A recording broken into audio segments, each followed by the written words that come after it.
Hello, friends, and welcome back to the Brockopp side. Angel Has Fallen was directed by Rick Romanwa, and this is the third movie in the Olympus Has Fallen trilogy, so to speak.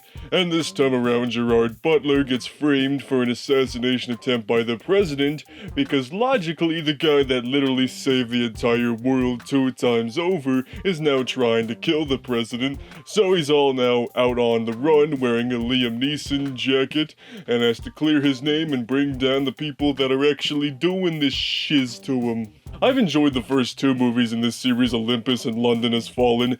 You know, Olympus Has Fallen was the kind of a fun movie about basically Die Hard in the White House with Gerard Butler doing some cool kick-ass action stuff.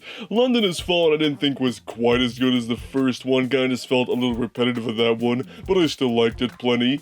And this one, I wasn't really sure what to expect with the third movie, because obviously they couldn't just have another major landmark or a European city be under attack by terrorists again, right? And the whole action hero being framed for murder and being on the run as a fugitive has been done a million times in the past, but I think this time, it worked better than I thought it was going to. You know, it does still kind of fall into the formula of the other Olympus Has Fallen movies. You know, it's always about the president being endangered, there's always at least a traitor or 2 on the inside, and Gerard Butler always steals a bulletproof vest off a dead guy. One thing I really like about this movie is how it shows that Gerard Butler's character is not completely invincible. This movie basically deals with his mortality on a very real level. You know, basically everything that's happened to him in his entire life, and especially the last 2 movies, is starting to come back to haunt him, you know, with insomnia and dealing with painkillers and just all this kind of stuff, because he just doesn't want to feel weak or like he can't do his job. So that's a major part of this movie, is just him dealing with all these physical and mental problems, but not wanting to face them because he doesn't want to be left to the side while the president's in danger. So that's kind of a cool thing I like about this movie. It's something that some other action movies have done in the past, but I like it because it shows that these action stars are not these invincible superhero type characters. You know, they get injured, they fall down, but they get back up, they struggle, but they still come out on top at the end of it. And of course, this time around, the action is still a lot of fun. You know, plenty of gun violence and bad words and blood and explosions all around. But the action gets really, really fun when Nick Nolte's character comes into play. He plays Gerard Butler's father in this movie.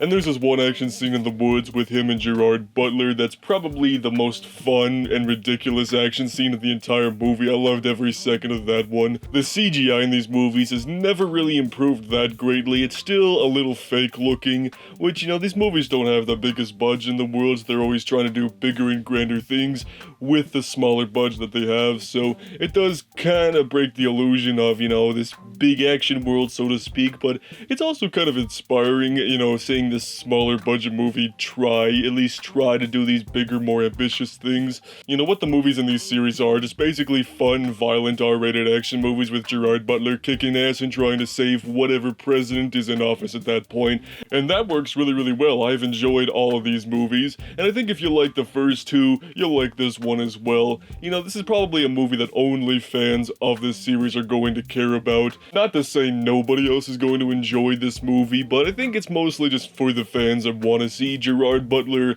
as this character getting betrayed by people, saving the president, stealing bulletproof vests off of dead guys. You know, if you want all that stuff again for a 3rd time, then you'll enjoy this movie.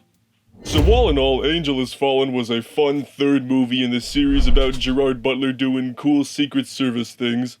And I'd say that I enjoyed this movie a little bit more than London Has Fallen, but I think ultimately the first one's still the best one, which is kind of how it goes with most trilogies, but, you know, still, first one's the best.